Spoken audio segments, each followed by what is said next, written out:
Hey guys, welcome to the quick hits version of the WWE podcast. As you know, this is the only way I can give you guys my thoughts and opinions right now are these quick hits. And hey, it's better than nothing, and I need someone to vent to, as none of my family are wrestling fans. So that's why I'm here for you guys and for my own therapeutic needs. But I'm here for the Payback thoughts. And again, these are 15 minutes or less usually. Sometimes I go a little bit over, but wow, so much happening. And I'm, like I said yesterday in my quick hits, I'm not happy that I'm not able to give you guys full shows. But again, this is certainly better than nothing. But so much is going on in the world of WWE. And with Payback happening last night, and Monday Night Raw on as we speak, and I'm just catching up on Payback, so I have no idea what happened on Monday Night Raw, so just keep that in mind with anything that you listen to, that I'm a little bit behind what may be going on. And so, again, as I record this, it's about 9:30 at night, which means, yeah, Raw's been going on for an hour and a half, and I did just finish Payback, and I loved, number one, here's the thing. I will say this about Payback. I loved the length of the pay-per-view. 2.5 hours. It brought me back to the old days of pay-per-views being 3 hours or less. It was a beautiful thing to have a 2.5 hour pay-per-view, and I really enjoyed the pay-per-view. It felt almost bigger than SummerSlam did, if that makes sense. And I loved some of the outcomes. I didn't love others, and we'll get to that.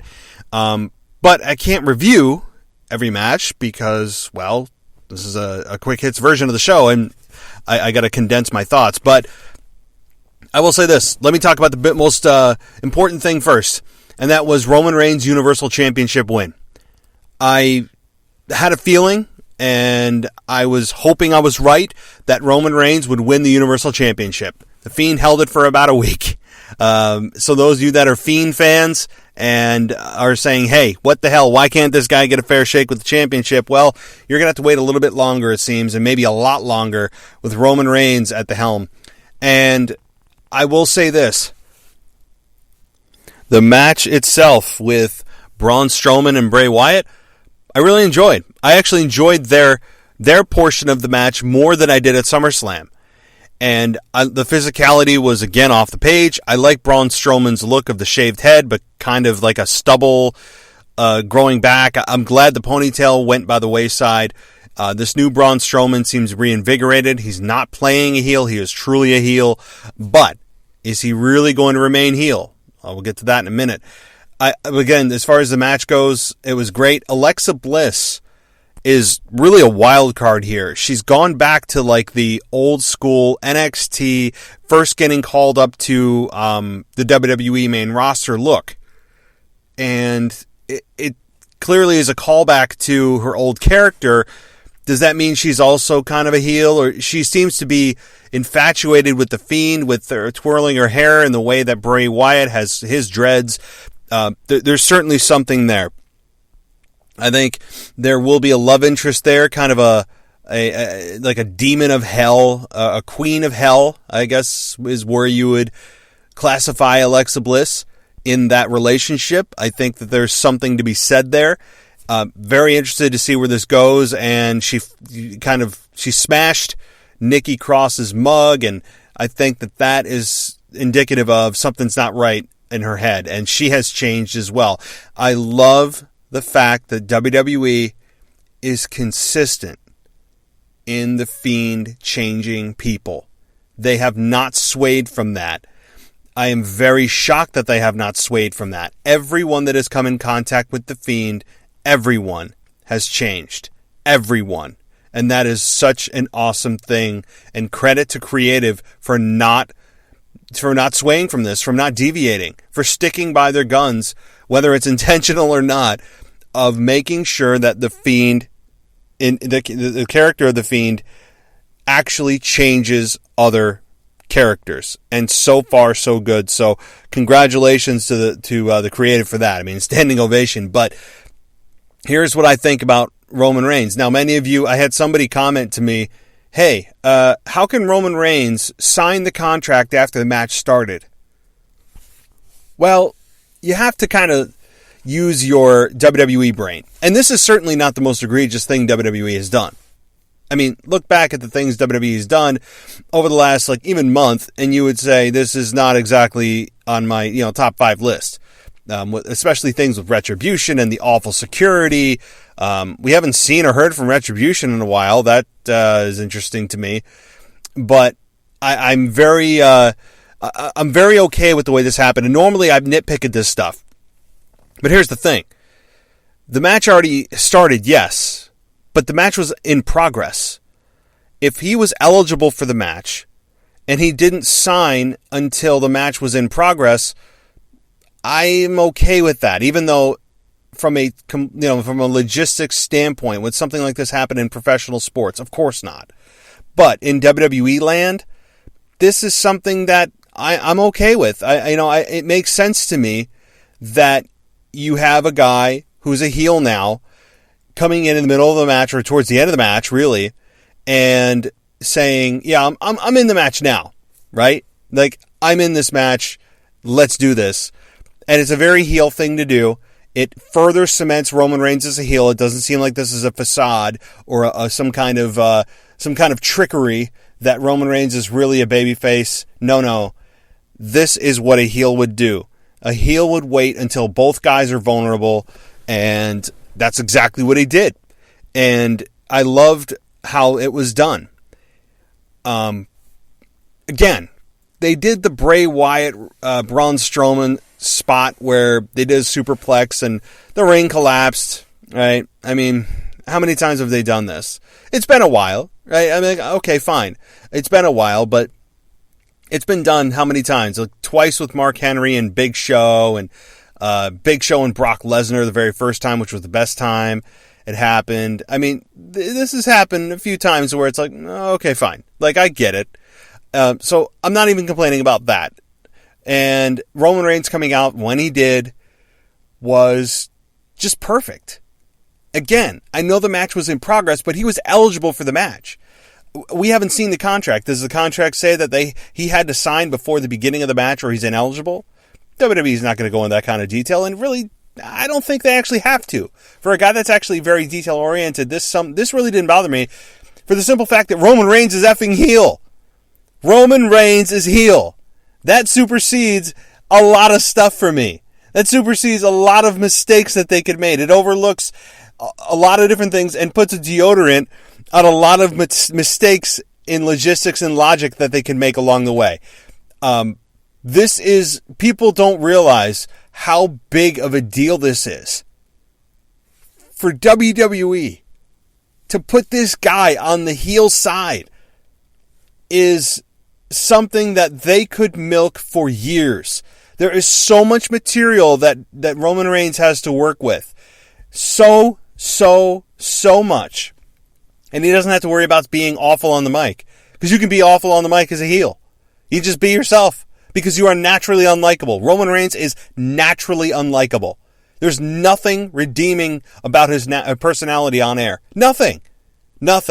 Unless you're just a superficial teenage girl that looks at how good looking he is and how nice his teeth look and how he should be in a shampoo commercial. Outside of that, this guy's got no redeeming quality if you're a man, 18 to 50. I'm sorry, he doesn't. But all right, that's what I think about that. Roman Reigns wins, as I kind of suspected, and I'm fine with it. And does that mean Braun Strowman and Bray Wyatt team up? I think the answer is yes. What do you guys think? I think the answer is yes. I think Roman Reigns is going to have to deal with Braun Strowman and Bray Wyatt for the foreseeable future until Brock Lesnar comes back and evens the odds. And you get some kind of tag team match with these two, and Brock ends up being the backup for him. And imagine Braun Strowman and Bray Wyatt versus Roman Reigns and Brock Lesnar, right? I mean, like that one is waiting to happen. That one is a pay-per-view headliner waiting to happen.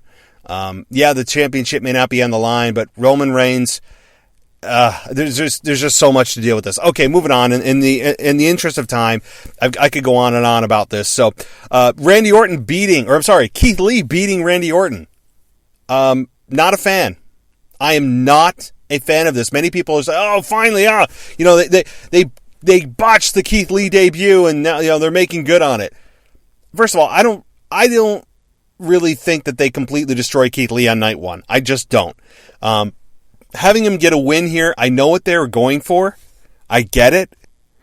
They see Keith Lee as a main event player in the main event spot for the years to come. I totally understand. You want a big win, no chance to make a second first impression. I get it. But man, have you seen what Randy Orton's done the last 6 to 10 months? Anybody else see? Yeah, I have. It was not worth blowing off Randy Orton's heat in a significant way. Not all of it, and certainly he's got a lot more coming to him. But beating Randy Orton clean in the ring with a single powerbomb. Okay, it's a spirit powerbomb, fine. But he beat Randy Orton clean in the ring. Why? Keith Lee is going to be a big player. I totally get it.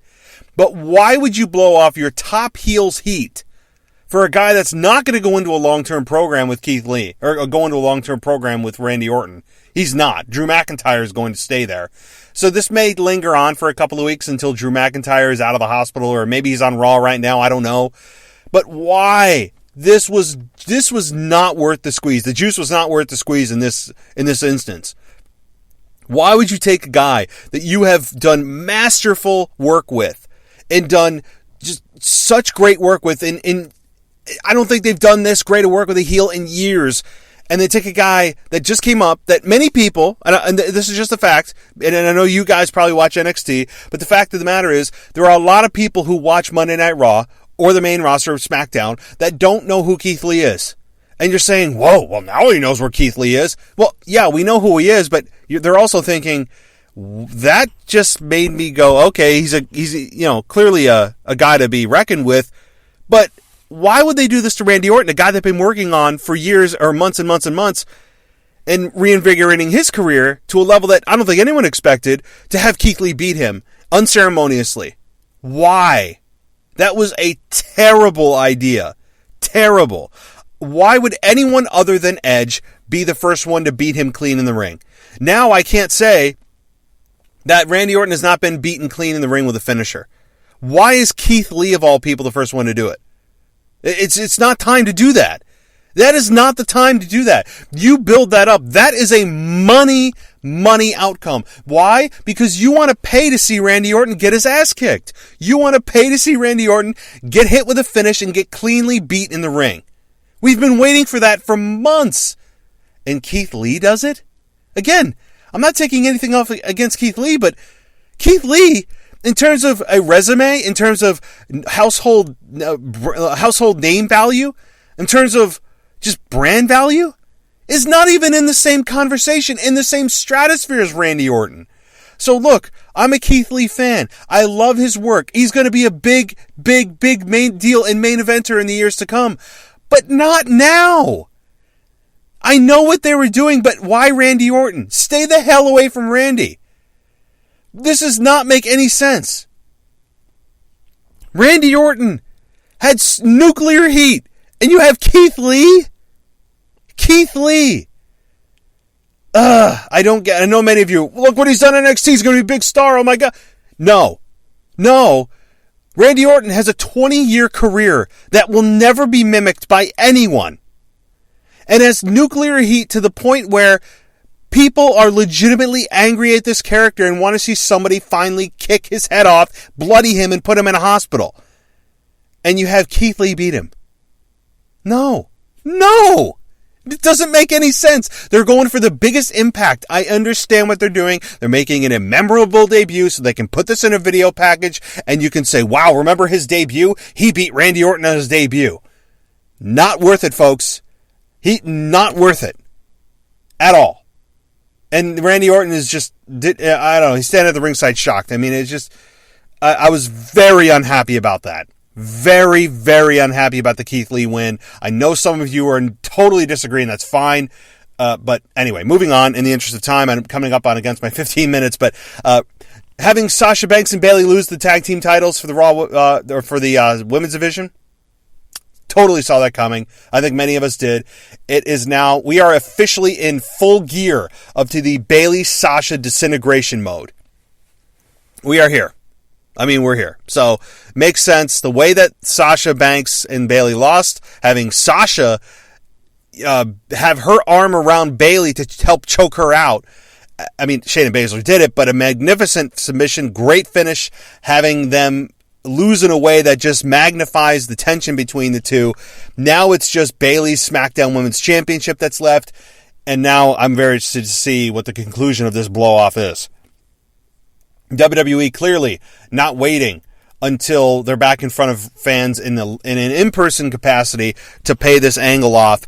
And, I don't blame them. I mean, there's only so long you can wait to blow off a big angle and to kind of string things along. And I understand. So they're going forward with it, and I get it. They have no idea when they're going to be back in front of fans. It could be a year. So, look, I get it. And I'm very interested to see where this goes. I think Sasha will be the babyface in this one because Bayley has been such a good heel. I think that's where they're going to go. I think that Sasha is a much more natural babyface than Bayley is right now. So very, very interested to see how that goes as well. Dominic and Rey Mysterio beating Buddy Murphy. I'm still calling him Buddy. We call him Buddy on this show. And Seth Rollins. Well, feel-good moment. Buddy Murphy took the pinfall. Inadvertently hit Seth. Seth didn't take the pinfall. Fine. I'm okay with it. Again, I'm not a fan of Seth losing at all to Dominic, but if it's going to be in that way where he didn't take the pinfall, he was accidentally hit by his partner, fine. This program clearly is extending because tonight on Raw, Rey Mysterio goes one-on-one with Seth Rollins again. So this program continues, but it was a very good match. And this was really a really good wrestling pay-per-view. I mean, B+ in terms of athletic presentation and just great wrestling overall. So Dominic gets the victory over Buddy Murphy. Seth Rollins is infuriated, but somewhere this has got to be blown off. I would assume at Hell in a Cell. To me, that's where this thing ends. So, what else happened? Oh, Apollo Crews lost to Bobby Lashley, who's the new United States champion. Great showing for Apollo Crews. I loved the way that they used him. It made him feel extremely credible. Probably more credible than any match I've seen him in months. I mean, it was a great showing for him. I enjoyed how they used Apollo Crews there, and it was really nice to see. So, what else happened here? Let me take a look. Matt Riddle beat King Corbin. Well, that's King Corbin's career over the last 2 years for you. Build a little heat, blow it off. So Matt Riddle continues, beats King Corbin with the floating bro, and we move on. I mean, there's not really much to say. Very quality wrestling match. I enjoyed the match itself just as I did most of these matches, almost all of them, if not all of them.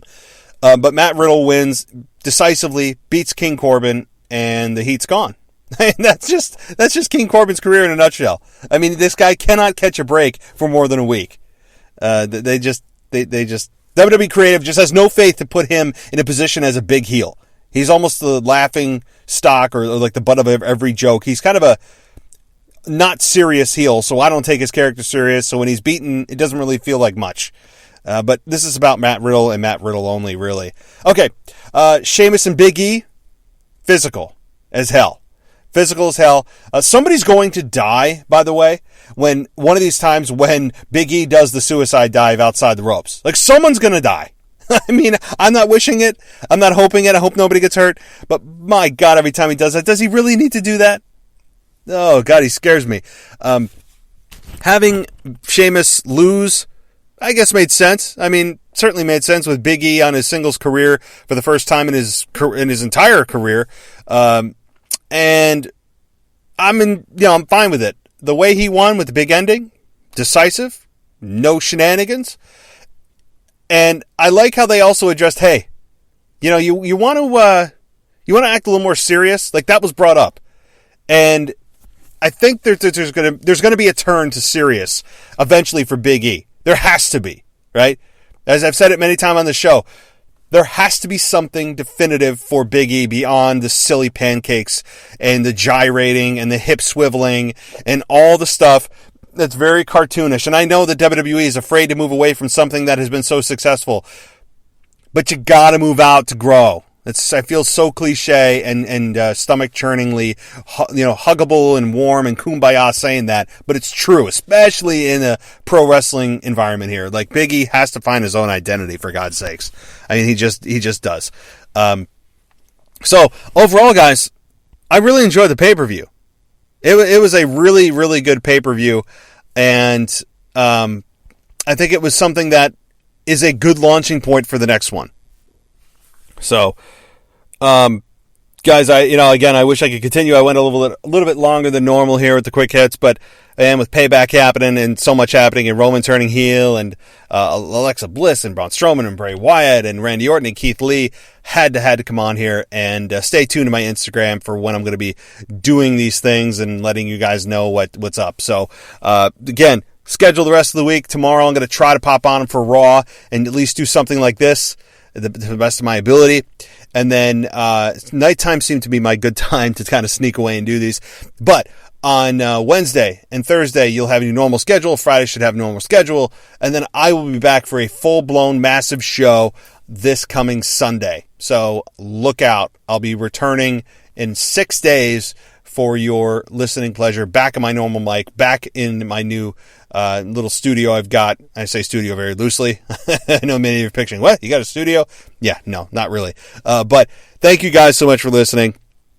Head on over to the website at WWEpodcast.com, and also head on over to Patreon at patreon.com/WWEpodcast if you want an ad-free experience.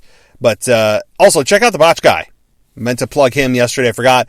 The Botch Guy on YouTube. I appeared there for a Raw after SummerSlam review.